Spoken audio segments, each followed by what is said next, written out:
환자의 안전을 최우선시하고 환자의 입장에서 생각합니다. 우리가 약속한 그대로 나오미 구강암면외과입니다.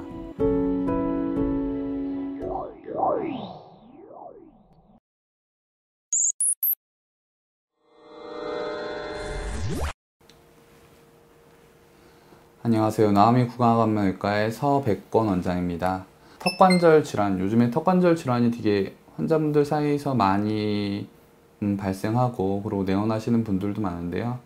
이 턱관절 질환이 상당히 고치기도 조금 케이스별로 좀 틀리고 하지만 그 증상도 되게 여러 가지가 있어서 그거에 대한 내용과 그것과 이제 또 연관지어서 양악수술과 턱관절 질환과의 관계에 대해서도 한번 알아보도록 하겠습니다. 그럼 우선 턱관절 질환이 어떻게 생기느냐에 대해서 조금 알아보는데요. 여러 가지 원인들이 있습니다. 뭐 관절염도 있고 그 다음에 선천적 기형으로 인한 턱관절 질환도 있을 수 있고요. 하지만 가장 기본적이고 가장 많이 발생하는 원인에 대해서 한번 우선 알아보도록 하겠습니다. 우선 이게 이제 저희 머리 형태의 모양인데요. 지금 이 근육이 있는 게 하나는 측두근이고 하나는 교근이라고 하는 근육이 있습니다.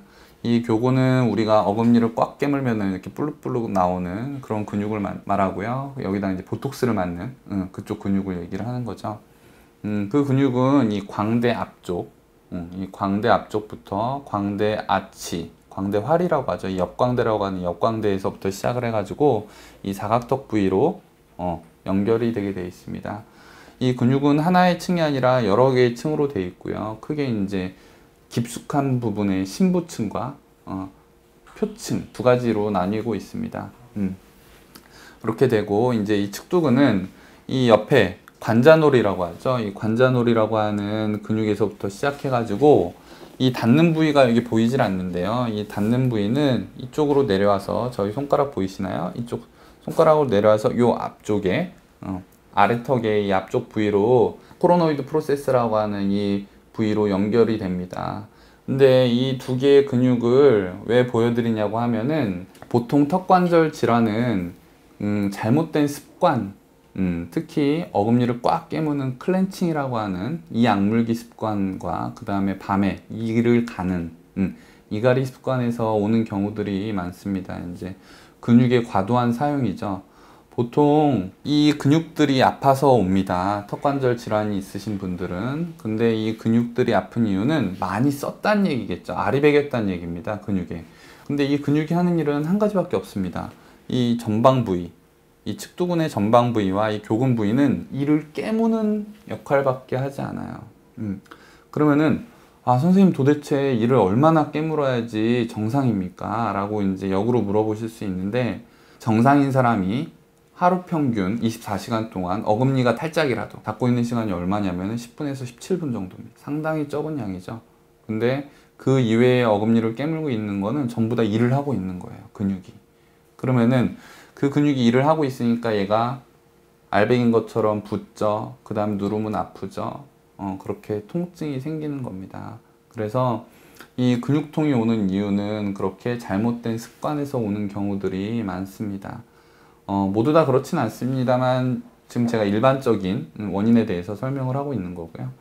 그렇게 되면은 이 근육만 아프고 말면 치료는 너무 쉬워요. 근육이완제를 쓰거나 진통제 쓰고 혹은 뭐 보톡스를 써서 이 근육의 힘을 좀 약화시키면은 치료가 됩니다. 하지만 이 근육에 의해서 이 턱관절 부위가 영향을 받게 되죠. 다음 슬라이드를 보시게 되면 이 턱관절 부위는 이렇게 확대돼서 나오는데 이런 식으로 되어 있습니다. 턱관절 뼈가 이렇게 있고요. 이 위쪽으로 보라색으로 보이는 게 이제 디스크입니다. 턱관절 디스크가 이렇게 되어 있고 그 다음에 앞 뒤로 인대가 잡아주고 있고 이 턱관절은 하나의 주머니로 이렇게 쌓여져 있습니다. 근데 어금니를 꽉꽉 깨물게 되고 그 다음에 근육에 힘이 들어가게 되면 이 위쪽으로 올라가는 힘이 생기게 되죠. 그래서 이쪽 관절 부위에 압력이 높아지고 공간이 줄어듭니다. 그러면은 이게 이제 계속 압력을 받으니까 이 디스크가 앞쪽으로 갈 데가 없으니까 대개 앞쪽으로 전방 부위로 빠지게 됩니다. 전방 부위로 빠지게 되는데 그러면은 전방 부위로 빠지게 되면 무슨 일이 일어나느냐? 사람이 입을 벌릴 때 그냥 아래, 위, 회전 운동만 하는 게 아니라 입을 어느 정도 크게 벌렸을 때는 앞쪽으로 이렇게 나아갈 수 있는 활주 운동을 하게 되죠. 이렇게. 그러니까 유일하게 몸에서 관절이 빠지는 관절입니다. 턱관절은. 그래서 입을 벌릴 때 크게 개구를 하면 앞쪽으로 빠지게 되죠. 근데 앞으로 이 앞쪽 뼈가 앞쪽으로 빠져야 되는데 디스크가 앞에 막고 있으면 나가기가 힘들겠죠. 그러면서 나갈 때 걸렸다가 이 디스크가 다시 제 위치를 찾으면 거기서 나는 소리가 턱관절 잡음입니다. 똑똑 소리가 나는 게 이 디스크가 앞쪽으로 빠져 있어서 입을 벌릴 때마다 걸렸다가 다시 제자리를 찾는 그런 소리가 나는 거죠. 근데 그런 것들이 소리가 나도 내 주인이 아무것도 안 해주고 계속 압력이 올라가게 되면 이 디스크가 앞쪽으로 점점점 빠집니다. 점점점 빠지면 입을 벌려서 턱관절이 관절뼈가 앞으로 나가려고 하는데도 디스크 앞에 꽉 막고 있으니까 입이 안 벌어지는 거죠. 그래서 아침에 일어났는데 소리가 갑자기 안 나면서 입이 안 벌어져요 라고 하면은 디스크가 완전 빠져 있어서 개구장애가 오는 겁니다. 자, 그렇게 되면 디스크가 앞쪽으로 빠져 있으면 이 뒤쪽에 인대가 붙어 있던 것들이 쭉 늘어나겠죠. 쭉 늘어나면서 이 관절뼈가 디스크의 보호를 받지 못하고 바로 인대를 치게 됩니다. 디스크 자체에는 신경이나 혈관이 없습니다. 그래서 눌리거나 찢어지거나 해도 아프지 않습니다. 모든 혈관과 신경은 이 뒤쪽 인대, 원판 후 조직에 있는 거죠. 그래서 이 원판 후 조직이 관절뼈에 직접적으로 닿거나 그렇게 되면 압력이 가해지게 되면 그쪽에 염증이 발생하고 귀 앞에 통증이 생기는 것이죠. 이게 어떻게 보면 턱관절 질환의 기본적인 원리라고 볼 수 있습니다. 그래서 이런 것들이 진행이 되다 보면 관절 잡음이 모래 갈리는 소리로 바뀌게 되고 그러다 보면은 서서히 이제 만성 관절염 쪽으로 이제 변하게 되고 그러면서 이제 관절뼈가 서서히 녹기도 하는 그런 질환들로 연결이 되기도 하죠. 자, 그러면은 이제 보통 턱관절 질환이 이렇게 오시면은 어떻게 해결을 하냐? 라고 이제 물으셨을 때는 거꾸로 하면 됩니다. 거꾸로. 뭐냐면은 공간을 넓혀주고 압력을 줄여주면은 그러면 해소가 되는 것이죠. 근데 압력을 줄이려면은 아까 전에 얘기했던 그런 근육의 힘을 최소화시켜야 됩니다.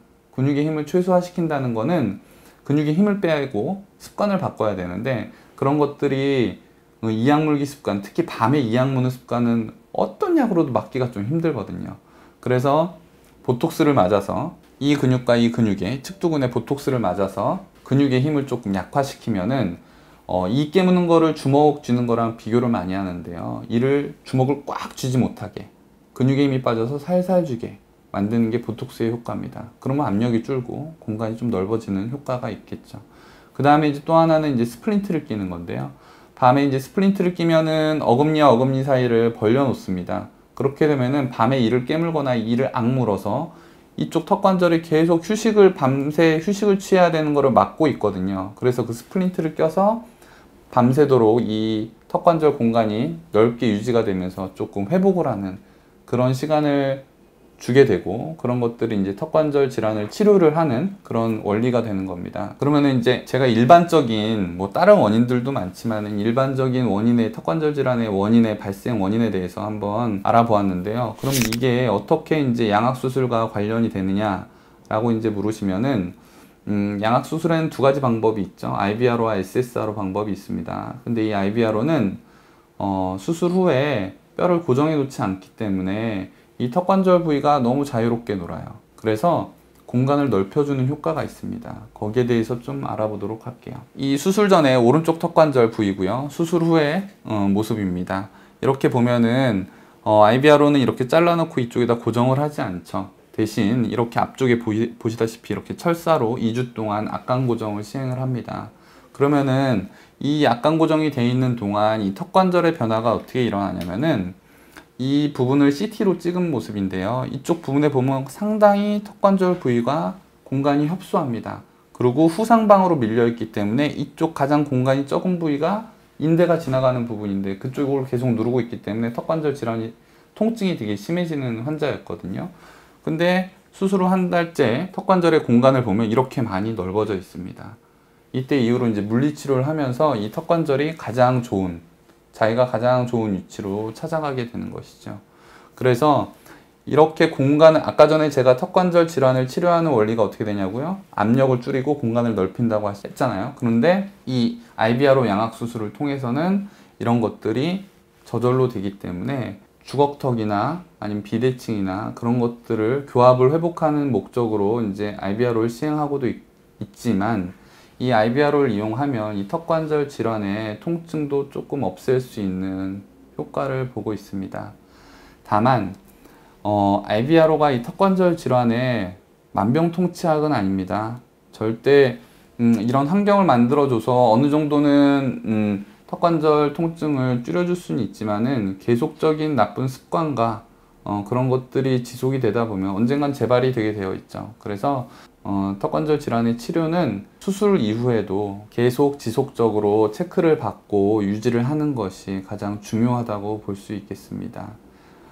이때까지 턱관절 질환이 왜 생기는지에 대한 일반적인 원인에 대해서 한번 살펴보았고, 그게 양악수술, IBRO와 어떤 관계가 있는지에 대해서 알아보았습니다. 자기가 주걱턱이고 비대칭이 있는데 턱관절 질환이 있다고 하시면 자기에 맞는 수술법을 선택하셔서 최대한의 효과를 낼 수 있는 그런 양악수술을 받아보시기 바랍니다. 이때까지 나오미 구강암외과의 서백권 원장이었습니다. 감사합니다.